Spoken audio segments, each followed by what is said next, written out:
Welcome to the Unitarian Universalist Church of Boulder on this beautiful Sunday morning. Hello, my name is Tom Denkenwolf, and I'm very pleased to be your worship leader for today's service. We welcome all at the Unitarian Universalist Church of Boulder. All of you are welcome, and all of you are sacred. Whatever your past was like, whatever this present moment is like for you, we invite you to journey into the future together. We welcome all of you who are joining us via the internet. The chat box will be open if you need to get a message to us. If you're a new online visitor, please email our office to let us know how you found us. You'll find the email listed in the Zoom chat. Our church website has a great deal of information about UUCB, our programs, and our activities. March is Pledge Drive Month. Financial support from members and friends makes this place possible. If you haven't yet made a pledge, it needs to be in by the end of the month. Pledge packets went out by mail. Return your pledge card or pledges online. You can find a link in the weekly email, or for folks online in the chat right now. Please ensure that your microphones remain muted as you join with the others gathered for worship.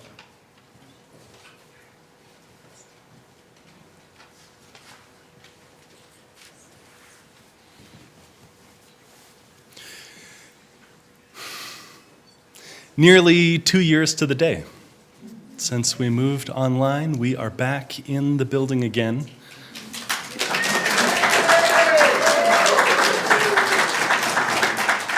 Back in the building with a pot of coffee and food to eat afterwards.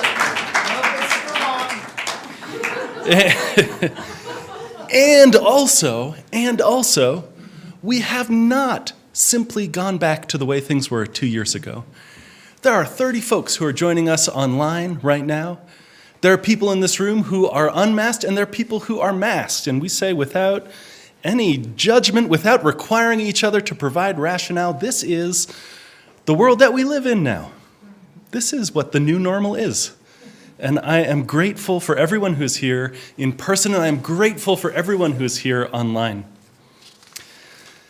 In the coming weeks for online folks, we're going to switch our streaming platform. We're going to experiment with switching it from Zoom to YouTube, which should solve some technical issues about audio and video sync and things. So online folks, the Zoom host is going to put in the chat a link to the YouTube stream. So we're streaming on both platforms today. So if some of you want to go check that out and see how it goes, that would be a great help. This is maybe the first announcement I've made in church inviting people to beta test something.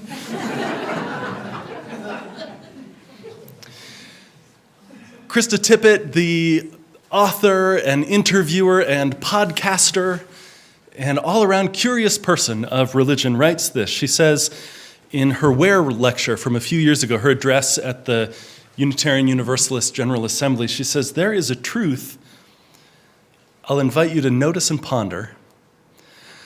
And that is what a powerful thing a question is. A question is a mighty form of words. Here is how I've learned to experience it. Questions elicit answers in their likeness. Answers mirror the question. They rise or fall to meet. It turns out it's not true what they taught us in school. There is such a thing as a bad question." She says, "I've struggled with this, but I finally decided it's true. It's often true that a simple, honest question is precisely what's needed to drive to the heart of the matter. But it's hard to meet a simplistic question with anything but a simplistic answer. It's hard, almost impossible, to transcend a combative question, a combative answer. But I can state this positively. It's hard to resist a generous question. It's hard to resist a generous question, and we can all formulate questions that invite honesty and dignity and revelation. There's something redemptive and life-giving about asking a better question. We Unitarian Universalists are a questioning people. And today is a question box service, which means Instead of a prepared sermon or reflection, I will instead answer on the spot, without having seen them in advance, any and all questions that you have about the church, about your laughter makes me think this is maybe a bad idea. I will not answer math questions, but questions about the church, about Unitarian Universalism, theology, whatever's on your mind. Put your question on the index card that hopefully you grabbed on your way in, or if you didn't ask your neighbor for half of theirs. And then a little later in the service, when we come forward, those in the room, to place stones, the cards can go right onto this podium next to the stones here. Oh, and Fred's got some more cards, too, for anyone who needs them. Folks who are online, put your questions in chat, and I'm logged in, and I'll keep an eye on those as well. In the spirit of questioning, will you rise in body or in spirit to sing a questioning song? For those of you who may be new to this song, I invite you to just connect with the first melody. Hello, hello. Oh, it's working. Hello. I invite you to connect with the first melody. And this is one of those layered songs where we all go a little bit crazy. So, yes, let's sing these questions, these simple questions. Where do we come from? What are we? Where are we going? Where do we come from? What are we? Where are we? Let's do that again. And where do we come from? What are we? Where are we going? Where do we come from? What are we? Where are we going? Where do we come from? What are we? Where are we going? Where do we come from? What are we? Where are we going? Life is a riddle and a mystery. Mystery. Life is a riddle and a mystery. Where do we come from? Life is a riddle and a mystery. Mystery. Life is a riddle and a mystery. Where do we come from? What are we? Where are we going? Where do we come? What are we? Where are we going? Where do we come from? What are we? Where are we going? Where do we come from? What are we? Where are we going? Mystery. Life is a riddle and a mystery. Where do we come Mystery. from? Life is a Where riddle are and we a mystery. going? Mystery. Life is a riddle and a mystery. Mystery. Life is a riddle and a mystery. Mystery. Life is a riddle and a mystery.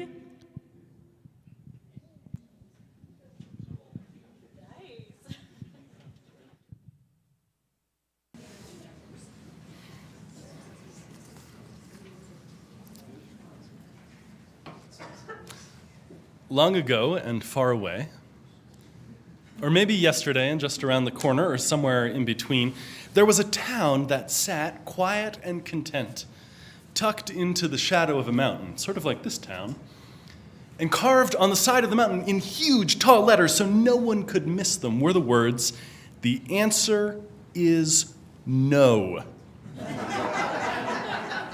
No one knew where the words came from or why they were there. They'd always been there. And the people were glad to have those words there because whenever they had a question, All they had to do was look up at the mountain and read it. The answer was always no, and decisions were very simple. Life went on smoothly until one day when Mr. Custis was making dinner for his family. And he just couldn't decide, because sometimes you can't, whether to make stew or steak or pasta or potatoes or dumplings or donuts. So he went out into the yard and he looked up and he said to the mountain, "Should I make liver for dinner?"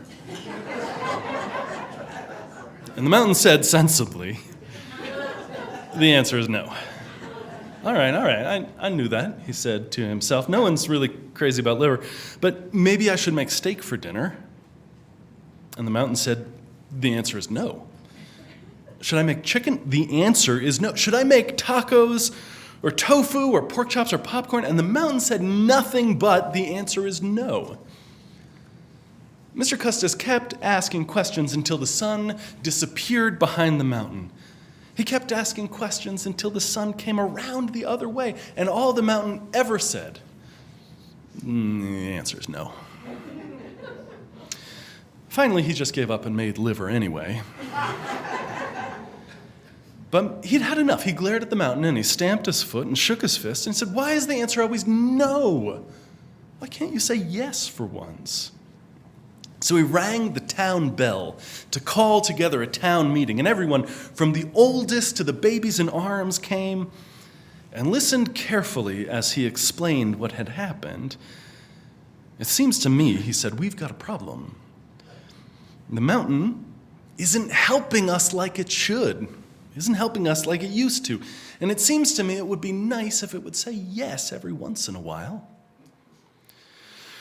Well, Mason Sharp, the stone carver, nodded with the rest of them and scratched her nose and adjusted the cap and looked up the length of the mountain and stood up and said, "Well, you know, I could do the carving if it's all right with you." And so for the next 2 weeks, Mason spent carving the side of the mountain, chiseling and chipping, and coming down only when it got too dark to see. And when she was done, the mountain said, "The answer is yes." Well, Mr. Custis stepped right up to the foot of the mountain, and he looked all the way up to the top, and he asked it once again, "Should I make liver for dinner?" And the mountain said, "The answer is yes." Mr. Custis said, though, but my spouse told me they would leave me if I ever made liver again. And my kids threatened to hide in the barn. Should I really make liver? And the mountain said, "The answer is yes." I mean, I can't. I promised I wouldn't. Are you telling me I should break my promise? And the mountain said, "The answer is yes." Well, this just isn't right. This just isn't right. And all the town gathered again to figure out what they would do next. And finally, one of the littlest piped up and said, "Why does there have to be just one answer? Can't we have more than one answer?" And the townspeople gasped. They had never thought of such a thing before. They mumbled and grumbled and talked among themselves. And finally, they decided the mountain ought to say, "The answer is sometimes yes, and sometimes no, and sometimes wait and see, and sometimes I just don't know." Well, Mason, the stone carver, piped up and said, Listen, I can do that, and I don't mind doing it, but I can't take another 2 weeks off of work to do nothing but this. So look, I'm going to fit it in on the weekends as best I can. And in the meantime, we'll put a sign on the mountain that says, it's coming soon. For a little while, Mason worked on the mountain, and everyone in town waited eagerly to find the new answer. But she got tired of climbing that thing every day, and everyone got tired of waiting, and they all started asking each other questions and helping each other find answers. And they started to realize that different questions usually have different answers. And sometimes the same question has many more than one. And all of that was fine with them. And so after a while, they thought maybe the answer that the mountain was giving them right then, just as it was a better answer and a more sensible answer than any others. And so they left it as it was. And the mountain said, the answer is under construction.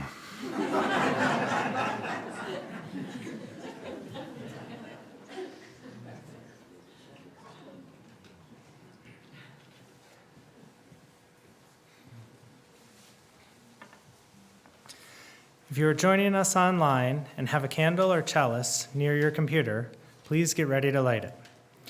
We invite you to type into the chat box where your chalice is lit, the street or neighborhood, or what city if you're joining us from outside Boulder County. I'd like to invite Kay Doggett to light this morning's chalice.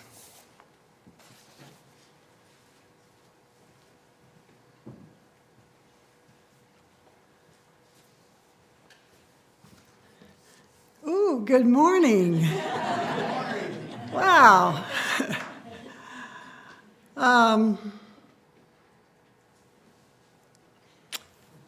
Once upon a time, in the seemingly distant pre-pandemic era, an aging couple decided it was finally time to leave the community where they had been deeply rooted for nearly 25 years to move to Boulder County because their one child, her husband, and 2 daughters lived there.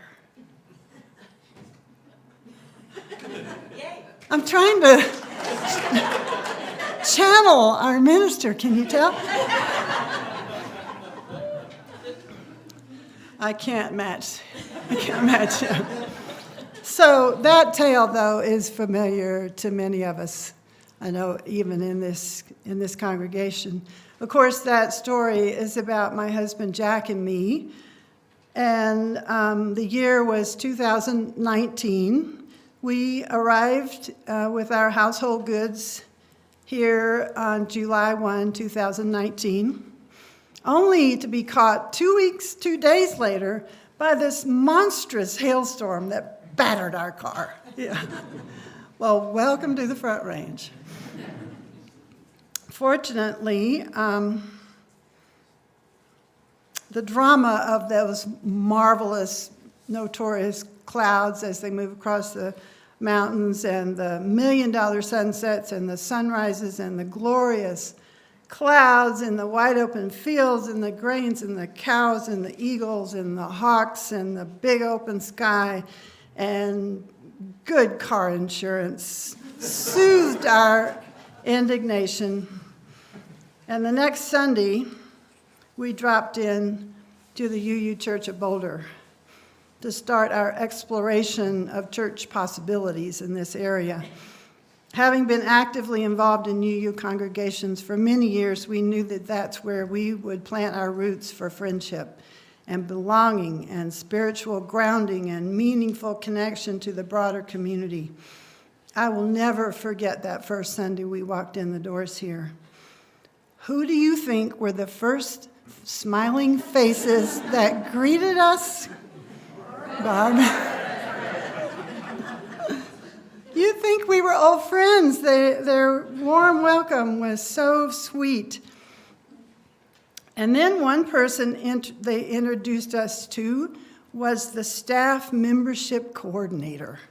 Boy, was I impressed that this congregation was able to support a staff position that was dedicated to the membership growth and to congregational life. And then we walked into the sanctuary and settled in, and the air was absolutely buzzing with that spirit of affection and connection and enthusiasm. And then, in the coffee hour afterwards, someone encouraged us to sign up for the all-church retreat, which just happened to be happening just a few weeks later. What perfect timing. We jumped on it. We spent this magical weekend with some 75, maybe 100 children and youth and adults in this beautiful mountain retreat. We played games and created art and discussed poetry and learned about the direct translation of the Aramaic Gospels and tried to shoot an arrow and birdwatched and most importantly just hung out together with new friends and had casual conversations and over meals and gazed out at the mountains from the deck. And I tell you, as an introvert, yeah, I am an introvert. I usually have a really hard time integrating into a group like that when I'm new. I feel very lonely. But people just came up to me and sought me out because they wanted to know me, and they introduced me to other people that they thought that I would enjoy knowing. And those days were beautiful in the rural setting away from everywhere else, and we were creating together and adventuring and singing and dancing and learning. And there was plenty of space for me to get away and get some solitude and regenerate. It was just like fast forwarding the planting of new friendship seedlings for us. Some of the people I met that weekend have been the cornerstones of my connection to this new community, are still very close, and it's made me feel a part of this group of spiritual seekers and friends. A couple of months later, Jack and I participated in a really compelling prospective members orientation, which was led by that very staff membership coordinator. That experience bonded us with some more new people that were starting their journey with UUCB at the same time. I am really delighted that there's going to be another retreat like that one that we first went to this August, and at that same resort after 3 years hiatus. In fact, I've signed up to be on the planning committee for that. I'm also delighted that the board plans to reinstate that staff position of membership coordinator to support the growth and the integration of new members like me into this congregation. So I'm hooked.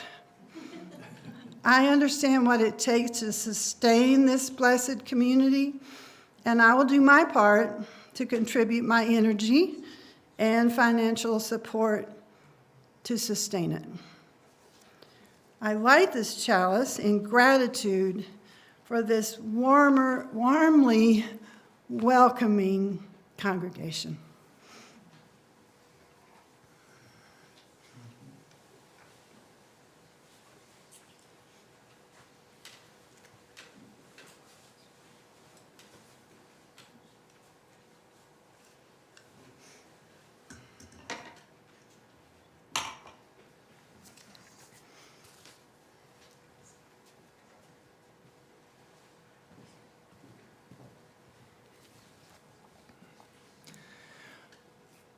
We now invite all those gathered in various locations to join together in fellowship and community as we say aloud together our congregation's covenant.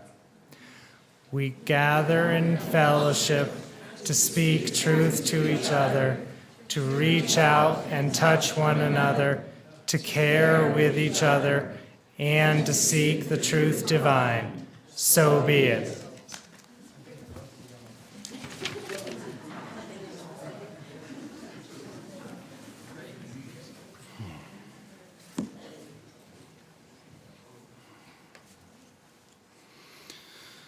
I invite you now to still yourself and center yourself, to find a comfortable way to sit for a time of prayer and meditation, a time of listening to yourself and beyond yourself.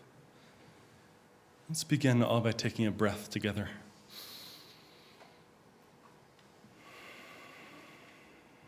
And another, but this time slower and deeper breathing down towards the ground.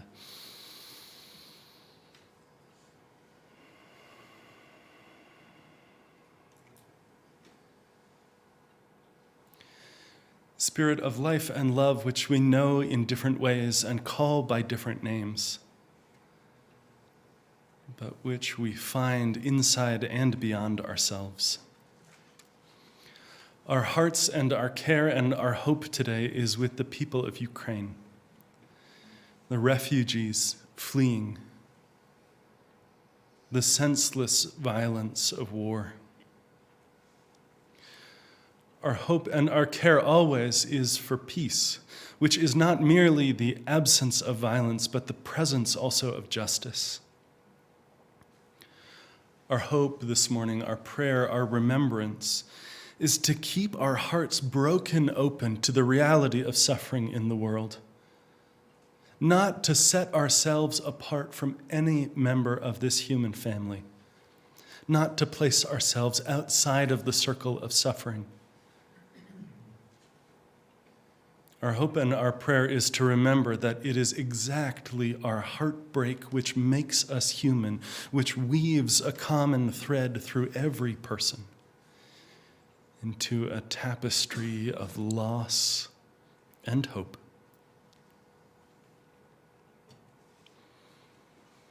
In that work, we remember to take care of ourselves too, to turn off the news when we need to rest and play and move and sustain our bodies. It's hard work to stay heartbroken, to stay open-hearted. We remember to care for ourselves with compassion on that path. And be together in silence for 7 breaths.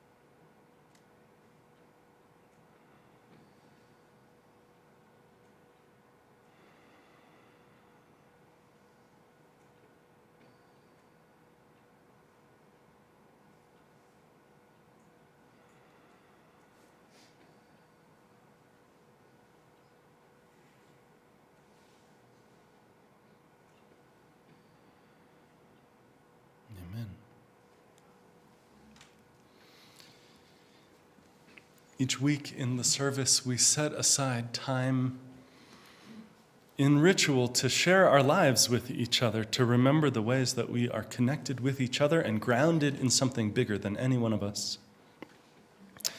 As the music begins in a moment, those are in person. I invite you to come forward, to take a stone from the bowl, to feel the weight of it in your hand, these little pieces of mountain from the creek, and then to place it into the earth, the sacred land of the Ute and Arapaho people, to symbolize the way that your joy and your sorrow takes companionship with everyone else's, held in something larger than any of us. Those who are online, I'll invite you to share in chat as you feel moved, and to drop off your questions as you come forward.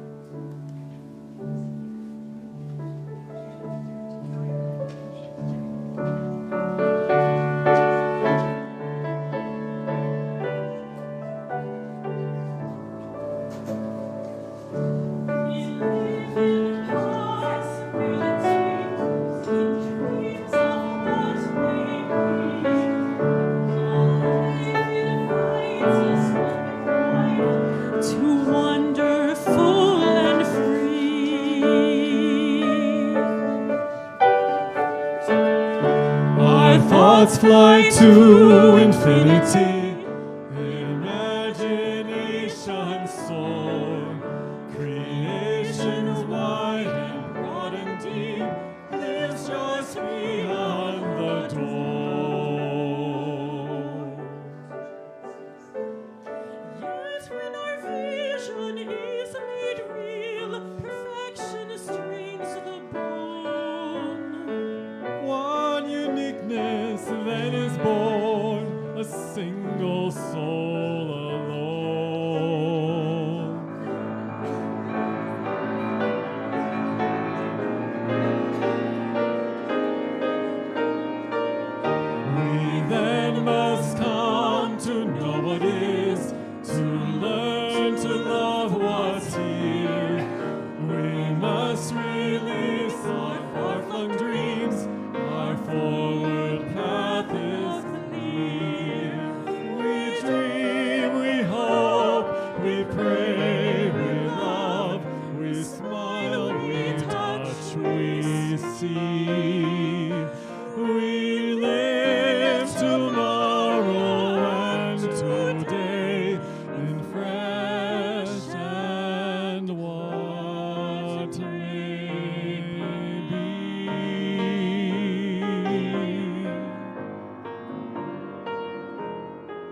We smile, we love, we sing.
To all the cares and joys that you've placed, I add these.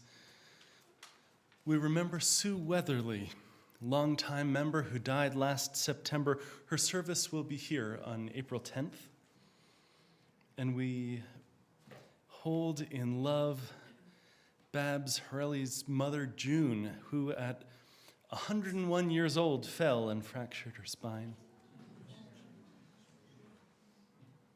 For all those joys, those hopes, those sorrows, those things we carry heavy on our hearts. Amen, and thank you for the ways that you bless each other.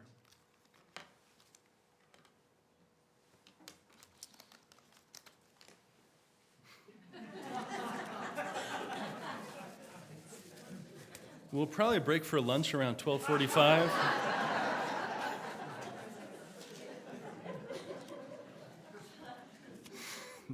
I got through all the questions at the 9 o'clock service, but it is a much smaller service. All right. Let me start with one that was posed online, and I'm just going to plunge in. There's no preamble. Here are questions. What were the positive surprises when you joined UUCB? Things you had not expected. I'm trying to sift through the many of them. There are a couple of things that I have been delighted to discover. One of them is how much skill is in this congregation. It is astonishing on a variety of things, from managing databases for the pledge drive to building walls in the building. The investment, the way that the members of this congregation, that you all bring those skills and offer them to each other to create this community is so beautiful. I was reflecting on this, and this is not to invite you into my therapy session, but one of the things I was reflecting on is in my past congregations, one, because it was much smaller, and the other, because it was not as healthy as this one.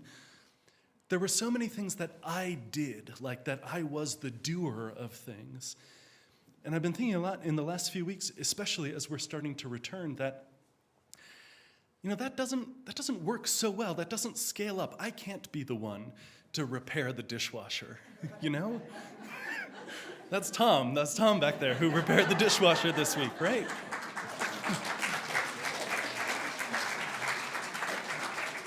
And so that surprise, I think, is less about the congregation and more about me and the shift that I have to make a little bit in, helping to encourage and foster. And someone once called it the care and feeding of volunteers. That's a change from the sort of ministry I've done. Also, this place is unbelievably beautiful and amazing, and I tell my friends all the time, I don't know why they don't live here.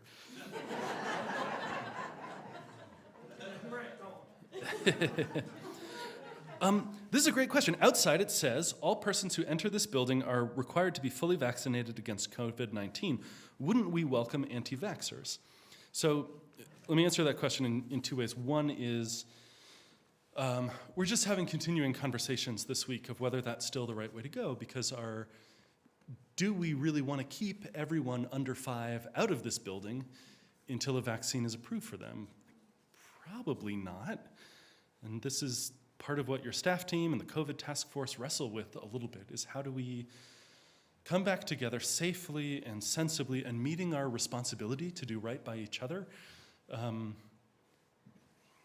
It's in some ways not a problem to be solved, but a dilemma to be figured out. I think though, so this question of wouldn't we welcome anti-vaxxers? Sometimes the tagline for Unitarian Universalists is, well, you can believe anything you want. And the reality is you cannot. I'm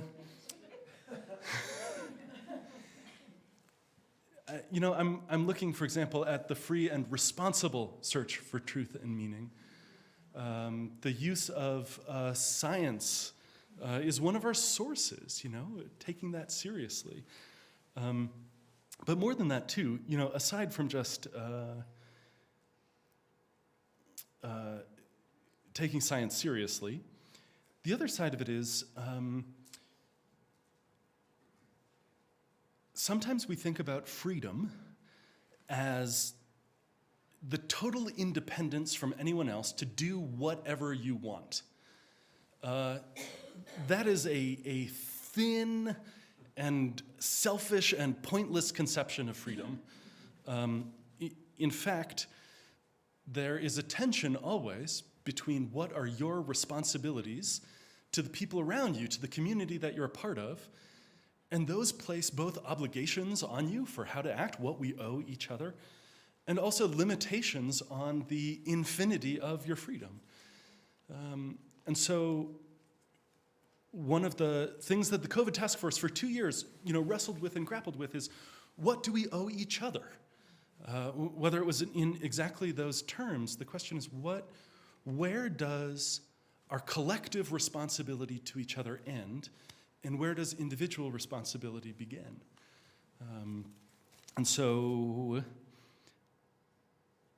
in the different ways we've done church over the last 2 years, you have seen firsthand, and I'm sure disagreed with at certain points, the way that team and the staff team has tried to answer that question. But that's fundamentally the struggle. And so in a way I would say, why wouldn't we welcome anti-vaxxers? Affirming the inherent worth and dignity of every person does not mean affirming the actions of every person to do whatever they want. And of course, I consider that differently than folks who have medical issues, right, that prevent that. All right, here we go.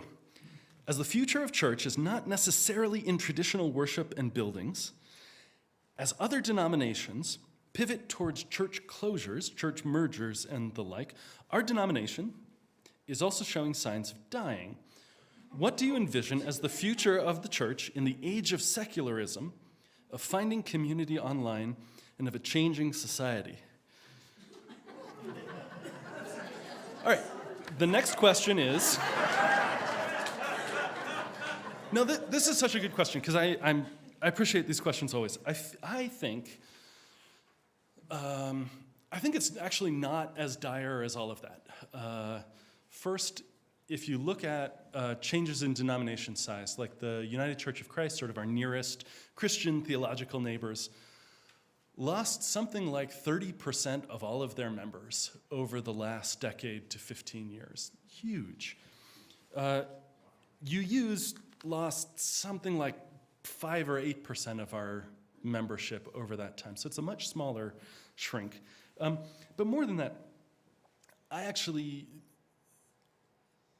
find this a fascinating question, and my first response went down this path to sort of argue the macro approach to this thing. Let's talk about movements and trends and all of that as a whole. I find that fascinating, and I would love to talk to any or all of you for hours about that. And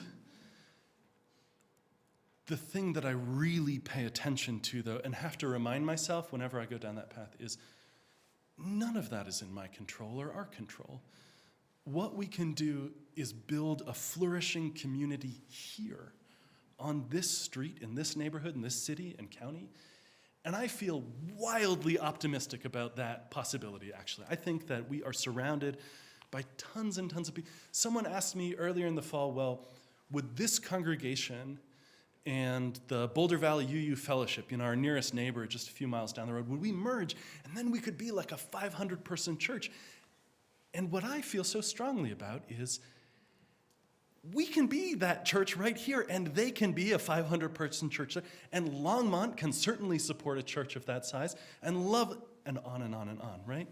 There is so much capacity, and I think certainly not everyone, but people are hungry for community and connection and an honest word well spoken. And I don't mean just by me. I mean the way that we do with each other, too, in this community. So I think whatever's happening nationally or globally, I feel really good about this spot. How do you recommend balancing the need for certainty with the imperative to embrace life's constant ambiguity? That's such a good question. I have a very philosophical answer. I was reminded today that I was a philosophy major and comparative religion. So sometimes the thing that keeps me grounded is the ancient Greeks had this idea of virtue ethics, so that rather than deciding in advance what the correct solution to every possible ethical situation is, instead, you have a certain set of values that you then derive your answer from. So we were talking about that a little bit in terms of masking or vaxxing or all of that. Where does our value of personal freedom is real, and our value of community responsibility is real, and then you got to sort of work out the middle there. I feel about those values a profound sense of certainty that there's a solid ground to stand on, which is compassion and curiosity, which is awe and wonder and facing the wholeness of life, which is, like in the prayer, being heartbroken and taking care of yourself in that process. Those things seem solid to me, even though in themselves they deliver awfully few concrete answers. You've got to work your way from those forwards. But for me, that's some of the balance. What is your favorite sacred song and why? Oh, man. I'm going to set Pink Floyd to the side just for the moment. There are so many good things. One that I have come back to time and time again is, do y'all know sacred harp singing, Southern Harmony? It's this singing tradition that developed in South in the 19th century, where each of the notes had a particular shape. The idea was this would make it easier to learn to sing, made it much harder for me to learn. But in that music, there is a wildness. It is the same, when you hear a coyote yelling, that wildness is in the music. When you feel a storm coming through and that first wave of rain just hits the ground with force, that's what the music feels like sometimes. And there's a particular recording of some sacred harp sing, I think in Ireland a few years back, of Amazing Grace. And I don't think I especially agree with the theology of Amazing Grace for so many reasons, but the feeling of that, the wildness of that, I keep coming back to because it says, not necessarily the words, but it says something real about what it is to be alive. Do you have an elevator speech that you can share that summarizes Unitarian Universalism? Yes. What do you say to those of us The elevator speech I usually go to is that we grew out of two progressive Christian denominations, the Unitarians and the Universalists, both of whom said that we need to bring every part of ourselves to our religious life. Our direct experience, our internal reality, our mind, our reason, history and science and direct experience of wonder and mystery. And they grew into us today who are united not by a shared creed, a shared list of things that we believe exactly that way, but instead by a set of shared values that grounds us and unites us as we each follow our own path. What do you say to those of us who have church phobia but are otherwise good candidates to be UUs? I love it.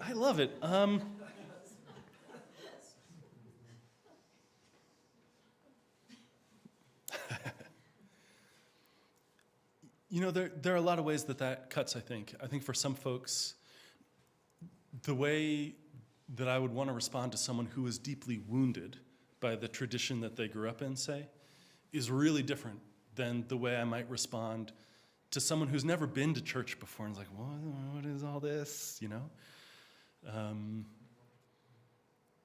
I think the best response I can usually give is just like, come check it out. Maybe you like it, maybe you won't. At worst, you're going to have some good coffee, and there are these amazing almond cookies back there right now. That seems like an insufficient answer, though. I think actually underneath that is also, I engage the question with curiosity. So what's that about for you? Have you been to church before? What was that experience like? And sometimes folks will say something like, I've never been and I have no idea what I am supposed to do in a pew for an hour. And that's legit because y'all are doing work on these Sunday services, and this is a learned spiritual practice to learn how to be in a service. And some people will say, the last time I went to church, I was told unambiguously I was going to be tormented forever. And that is a very different conversation. And that's a very real conversation. And that is straight bullshit. But, okay, what is the status of the capital campaign? Leave or stay? This is such a good question. So some of you may know that for many years, the congregation has been loving and living into this wonderful, weird, old building that many of you helped put together yourselves. We found all sorts of strange challenges with this place, and as Tom Zanoni can tell you, and many others, pretty much every month there's something new that is just not going right, and that's part of the reality of having an aging building. So for some time, we've been exploring this possibility of a capital campaign. I think in Reverend Kelly's last year, so 3 years ago now, we brought in a consultant to start to map the process to say, what would it look like to go down this path? And then pandemic hit. And you know how that's gone. But it is still very much alive. In the board conversations of the board retreat in the beginning of the year and then again in January, I can relay on their behalf that two things are going to happen next year that really move us forward. First, a strategic initiatives committee is going to come together. These are these ad hoc year-long committees that we've done a few of. Did one about moving to 2 services, one about the future of RE. The strategic initiatives committee is going to look at what are the options for this building. So in all the building systems, what is fixable and what is not fixable? What's the price tag that's attached to that? What's possible on this land? What does our zoning let us do or not do? What's the cost of a new building? Is there other property in the area that we could even buy in any world? Having just looked for houses, I'm not optimistic about that. But this is the work that they're going to do, is look at what are all of our options. What would it take to build? While that goes on through the course of the year, the board is going to lead an effort to engage all of you, the whole congregation, in conversation that says, well, what do we need? What do we want? What are the ways that this building doesn't serve us right now, and what would it look like to have a building that serves us? I heard, for example, a number of folks, after our experience of outdoor services last fall, say, gee, I've never done this before, and I want to be able to do this more easily. So what would it look like if we could easily do a service outside if the weather was nice today, or social hour outside afterwards? Not that that's the requirement, but those are the sort of things that come up from folks. Matthew, my kids this morning said, the church doesn't have a basement. Why don't you build a basement and then you can fill it with junk? I said, no. But that's also going to be this year-long process, really, of figuring out what do we want from this space. Those two things converge, maybe this time, maybe next spring, and we say, all right, what's possible and what do we want? And now how do we move into a capital campaign? Maybe the following year, probably the following year, but also, the unambiguous advice on capital campaigns is do not rush it. Figure out what you really want and what you really need, and then go. Kids remind me, so I asked my kids before the service this morning, do you have any questions? And Matthew posed one, and I asked him if I could share it with you. He said, when will I be old enough to see the Batman? He's 10. I said, not quite, kid.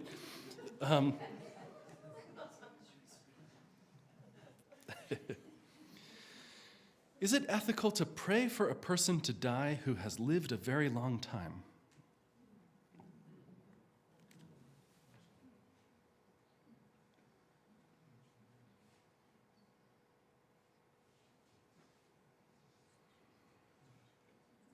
I feel like the answer to so many of these questions, well, it's complicated.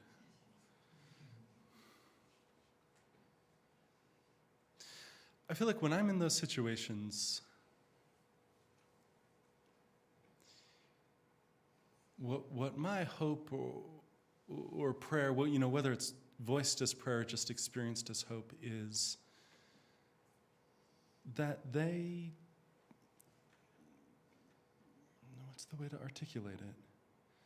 That the right and best and most compassionate thing happens for that person. And I've known very elderly folks, well into their 90s, who said, I don't know what I'm here for anymore. I've done all the things I came to do. I have no unfinished business. What am I doing here? And then I also remember someone who was 101 who was still just delighted, doing their thing every day. As limited and small as their world had become, they were so joyful to wake up in the morning and see the art on the wall and talk with their kids.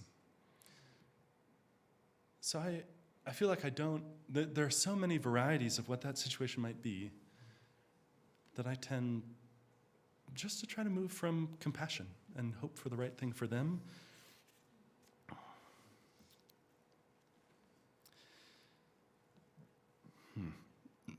Man, it's almost noon already. I should stop answering questions, but these are so good. We'll do like a couple more. Some people say there are many paths to the one truth. Thoughts?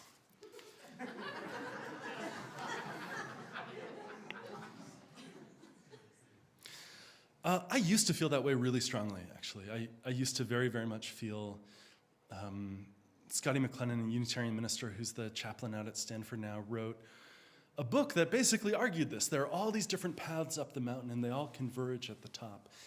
And I think that is true in the mystical traditions of every faith in the world. But I also think there are different mountains that some people are climbing. I think, what's a better way to say that? If the mountain is compassion and justice and awe and wonder and love and mystery, absolutely yes. And I and probably you have met folks taking that path in many, many, many religious traditions and in many avenues within our own walls. But I also think that some people are climbing other mountains, and that is not the path that they're going up.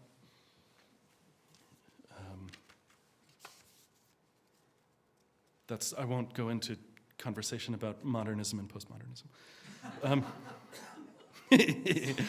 Will you run again in 2024? We haven't ruled anything out yet. My people are exploring these possibilities, and I'm sure if I have an announcement, you'll be among the very first that I share it with.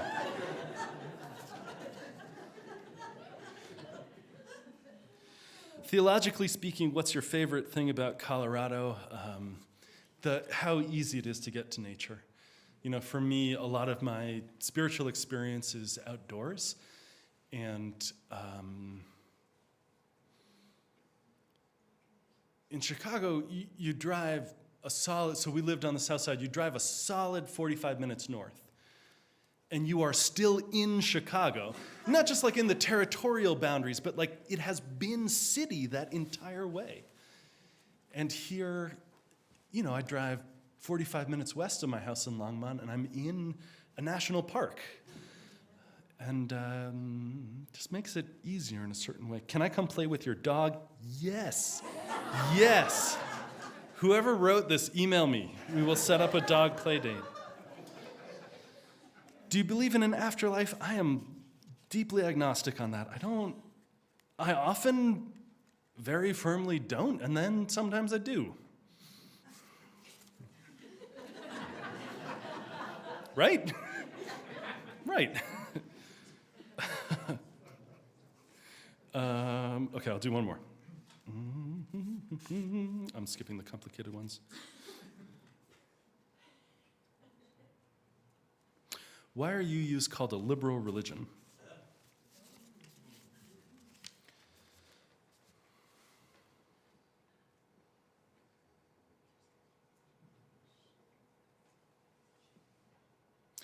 There's a line in one of our hymns that says, "We are a faith who reveres the past but trusts the dawning future more." And I think in some ways that's a piece of what liberalism in this context, in the religious context, is about. It's first to say that all of you gets to come into the house. You don't have to leave your reason or your personal experience or your history or what you've heard and know from the past at the door. You get to bring all of that in, and all of that counts when it comes to your spiritual life. And in that sense, I think that's directly related to the sense of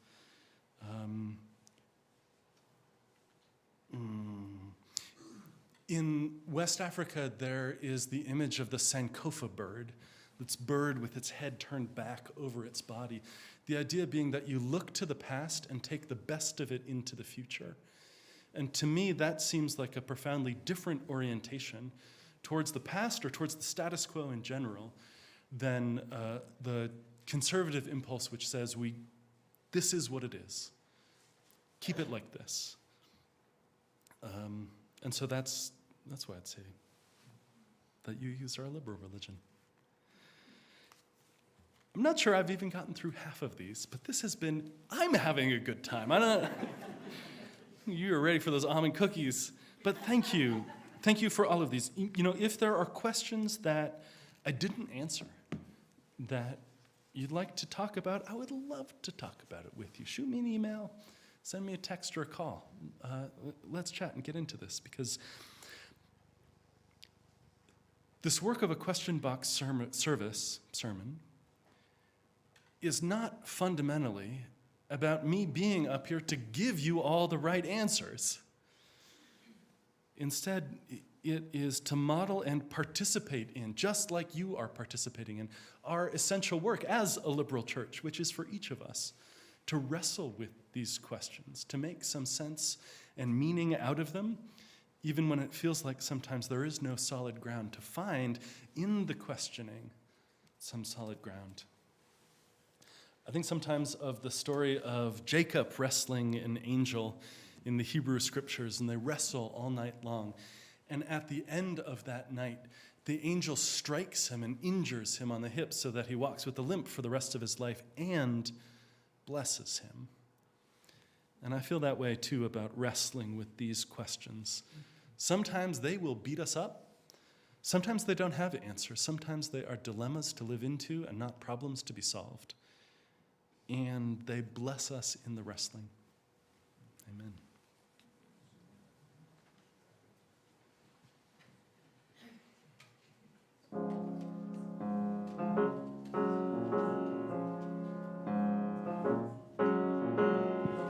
Here in reverence now we gather for the blessings we have known, with a pledge to one another that we journey not alone. Joy and sorrow make us wise, kin to all that lives and dies.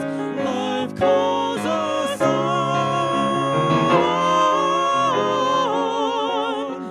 Love calls us on.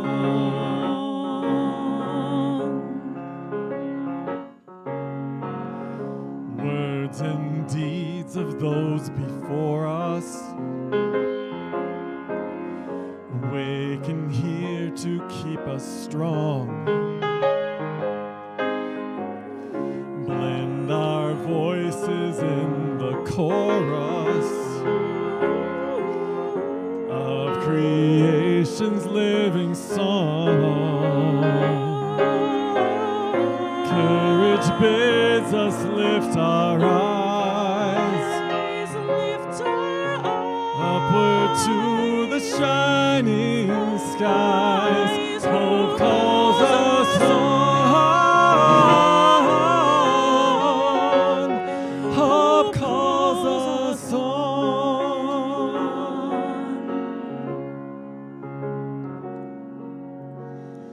Loyal guides in love and duty. Loyal guides. Lead us with a trusted light. Lead us. Blessed are they whose inward beauty. Blessed are they. Choose the path of truth and right. The path. Honor is their earthly prize. Their earthly prize. By their work we realize faith calls us on. Faith calls us on.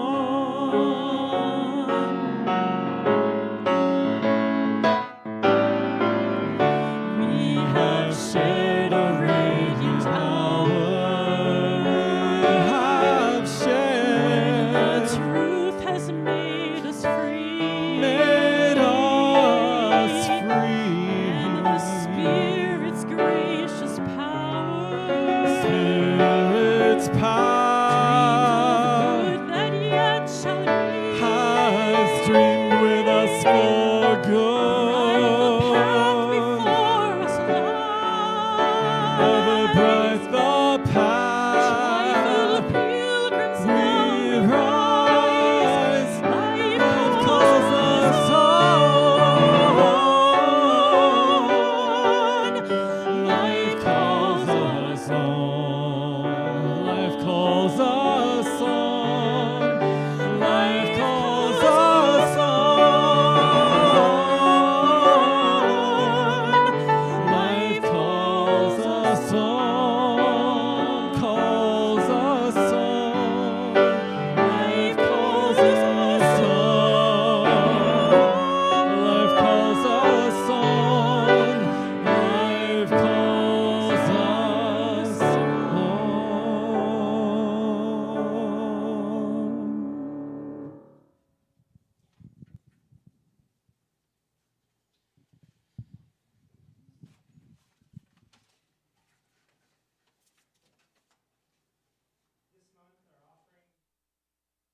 Alternatives to violent, sorry. This month, our offering goes to the Alternatives to Violence Project, or AVP. Here is their origin story. In the 1970s, a group of inmates at Greenhaven Prison in New York who had witnessed the Attica riots were concerned about the revolving door they saw in their institution. Youth were appearing in prison for fairly minor offenses, only to return, sometimes multiple times, for increasingly more violent crimes. The Society of Friends, also known as the Quakers, were active in Greenhaven and known for their nonviolence training. Together, the inmates and the Quakers developed nonviolence workshops. The early workshops worked and were improved upon, drawing from diverse material and philosophy of other programs working in the nonviolence field. The effectiveness of the workshops had significant benefits, and the word spread, culminating in widespread demand and the eventual adoption throughout the New York prison system. Alternatives to Violence Project is now a national and worldwide association of volunteers offering experiential workshops in conflict resolution, responses to violence, and personal growth. Today, AVP USA supports workshops in 35 states, and the Alternatives to Violence Project International facilitates them in more than 40 countries. I invite you to give as generously as you are able. For those online, you can make a donation now using the link posted in our chat, by sending a check to UCB, or by scanning the QR code on the next slide with your mobile phone.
May our gifts be used to enact justice, bringing peace and love here and to the wider world.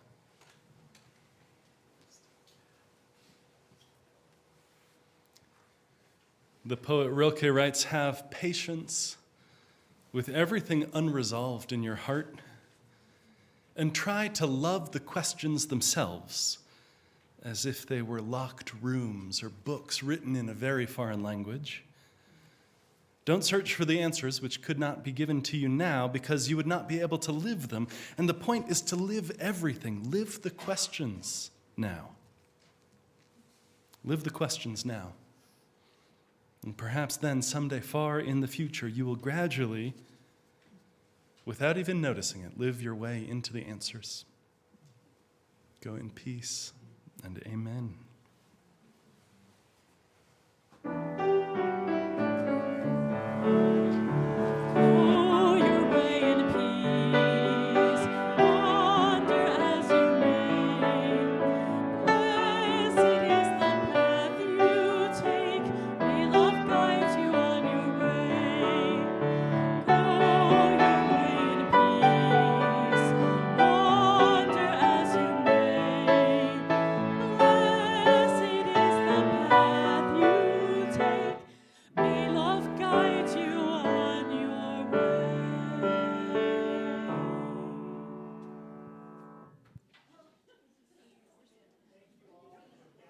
This morning. For those here in person, we invite you to stay for a time of fellowship in the Sky Room. For those online, we invite you to stay in our Zoom rooms for a time of online fellowship and discussion.